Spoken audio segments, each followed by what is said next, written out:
It is breathtaking here.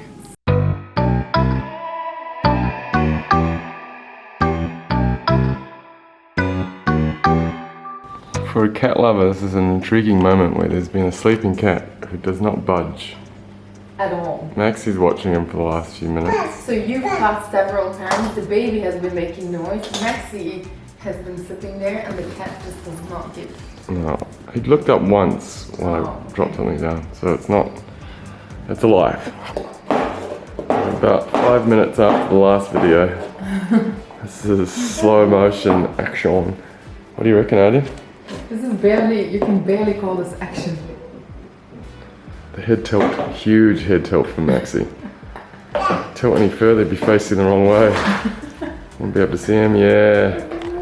Get your head in the game, Maxie. Hey, so we just spent several days near Lago Maggiore, actually the northeastern part of Lago Maggiore. It is super close to the Swiss border. We're staying in a tiny village called Bresagio. It's up on one of the mountains and there's actually literally nothing here except for some barking dogs that you might hear now and this little church.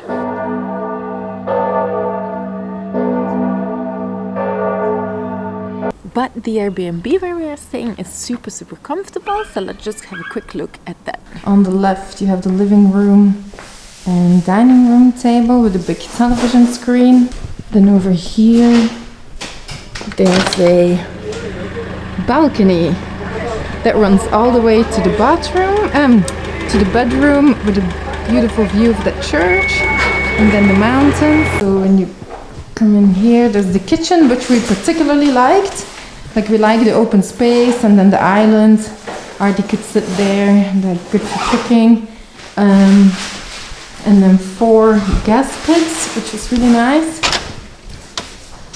Little balcony here with just all the cleaning products and then the bins. And then going through this door, there's the hallway. Here's the bathroom with a bath, which Ardie particularly liked. Then there's a washing machine over there. Then second door to the right is the spare bedroom with actually 1, 2, 3 beds, which we just used as Jackson's office, but it's, as you can see, it's quite a nice kids' room. And then over here is the master bedroom. So that the bed looks a bit small from here, so let me just sit in here. Like it's a big bed because we slept with 3 in it and then Maxie as well, so it's really big. Then they have a baby crib as well. And here, like big closets, storage space. Like we liked how comfortable the apartment was. Like it definitely was enough space for us. And then everything that was here was very comfortable to use. But I think the location we didn't really like because it was in this tiny village where there's nothing here. And also the dogs, there's a lot of barking dogs all the time. Like at night, it's just not that fun. But all in all, yeah, pretty good Airbnb. So we always tend to choose an apartment or a house as we want to feel at home, and we actually also spend quite a bit of time at the accommodation. With Ardie, it's just nice to have a space where you feel comfortable to spend a lot of time. We also always have Maxie with us, and then Jackson needs to work in the morning, so it's just like it just makes a lot of sense for us to have an apartment and have that bit of extra space rather than stay at a hotel. So the northeastern side of Lago Maggiore is definitely the least touristy side of the lake.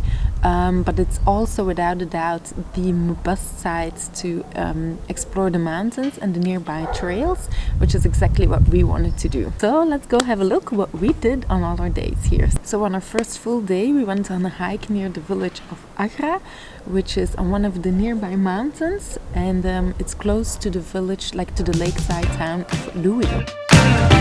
So when you're in Italy, it's first things first. Before we are doing anything else, we are in a restaurant and we're having lunch. We have a polenta with mixed cheeses here, salata caprese, baby penne with mushrooms and tomato sauce.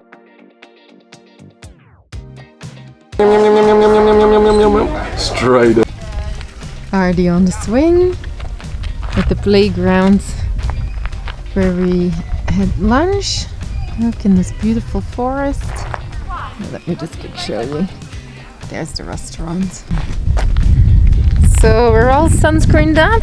Ardie is in the leopard carrier as he seems a bit tired and he's much more likely to sleep in this one. And then also Jax gets a free pass for today because it's like a reward because he carried both Maxi and Ardie yesterday. Yeah. So yeah, we are doing the Giro del Sole. Jackson did not find this walk on all trails, contrary to other countries. There's actually more walks on Google Maps, and it should have some amazing panoramic views of the mountains and hopefully the lake as well. That is Luini. This is Lake Mongiorno. And on Lake Mongiorno is the town of Luini. Now if you drive up the river that follows its way up to that little valley there, and then take a Ralphie up the hill to a monastery, that's where you'll find us in Messenzano. What's the place we're staying? Messenzano, up on the hill there. That's where we're staying. We'll come down to Lake Maggiore, and if you want to know, Como's that way, over these hills a couple ways. Yeah. That's where most of the punters are, or the YouTubers are over there.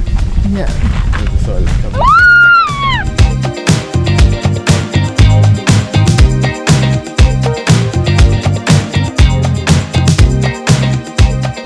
Ardie. Ardie's just awake. And while he was sleeping, I was thinking there's 4 things I actually want to say about this walk. So first, as you might have seen, Giro del Sole actually turns into Giro della Luna. One is the continuation of the other one. I also wanted to say that Giro del Sole is definitely the one with all the views, and then Giro della Luna is more the forestry part. And on Giro del Sole, you could take a stroller. I mean, it would have to be a very good stroller, but you could take a stroller.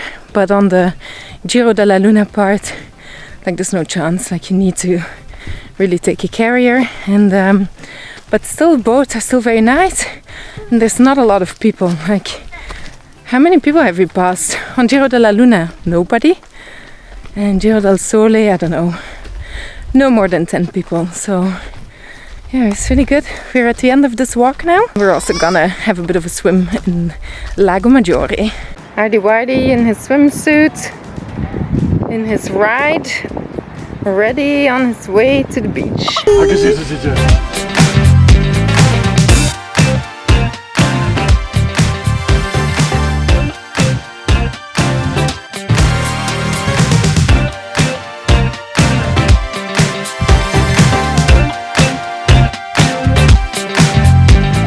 So the next day we visited a UNESCO heritage site, the Sacro Monte di Varese, which is one of the 9 holy mountains of the Lombardy region. So the mount has a holy road with 14 chapels on it, which leads up to the village of Santa Maria del Monte. There are several ways to get up to the mount. You can walk up, you can take the funicular up, or you can actually drive up, which is what we did. And then we sort of walked down the hill instead of going up. We explored the village, and then we had lunch.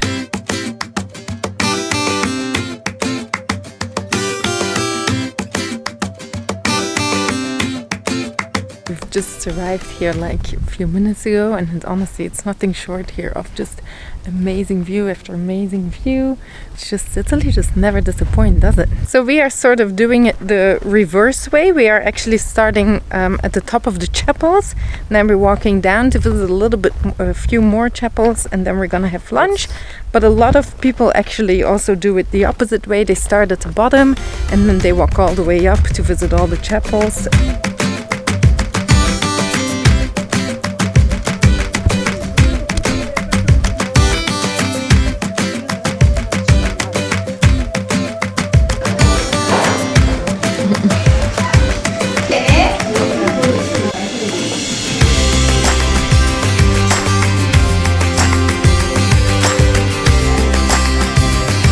That's the restaurant. Let me just zoom in. Where we just had lunch. The restaurant is called Monte, and we had a delicious pasta, like gnocchi with pistachio pesto and burrata, and then also spaghetti with tartufo nero and black truffle. It was really, really delicious. Jax had a lovely cake as well. Portions are maybe a little bit small, but yeah, nonetheless was delicious. Unfortunately, the restaurant's quite popular, so even though it's a Monday, we had no space on the terrace and we had to sit inside. So if you want to have lunch there, you probably have to book it in advance if you want to sit outside. But as it was quite sunny, we were happy to sit inside, especially with Ardie, to keep him out of the sun. But yeah, if you do come visit this mountain, then it's a good lunch spot. We are now in the little village of Santa Maria del Monte. I'm just having a wander around here. It's the village on the hill.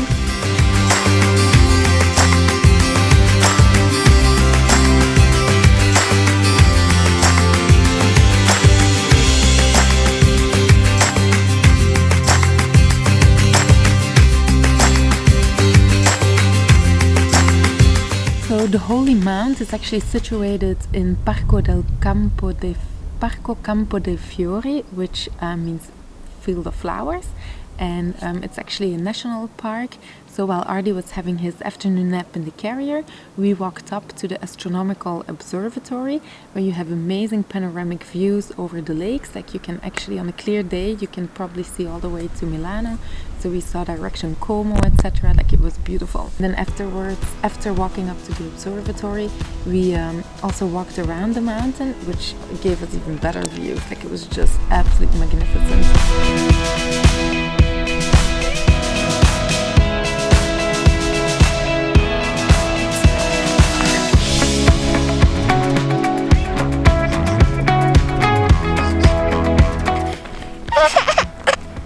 This view's not good enough for you, Ardie? The view of the Alps? We just climbed up this rocky crevice on the outside. Didn't film it. And then Ardie woke up. Slept all the way through it. And we got to the flat bit and he woke up. Any dreams you want to tell us about, Ardie? Any dreams? Anything to tell us about? Did you dream of... Last day we had what we called an Ardie day. We just did all the things that he likes and to get very relaxed. So in the morning we just played a bit in the garden, and then in the afternoon we went to the beach where he just played around in the water in the lake, and then he explored the fountain. Like he was such a little happy chappy today.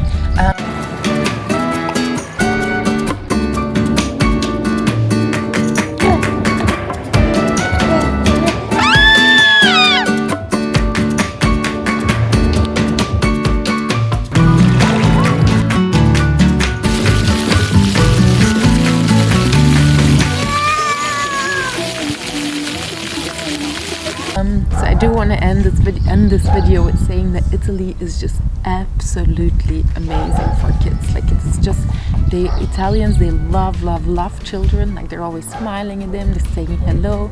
Like it's like kids are like the little gods here. Like it is absolutely perfect. Plus there's tons and tons of playgrounds everywhere, and like really good playgrounds as well. So yeah, definitely recommend coming to Italy with your little ones. So if you like our videos, then please subscribe, or at least give us like a thumbs up, and also let us know in the comments below what other child-friendly destination in Europe you think we should be heading to.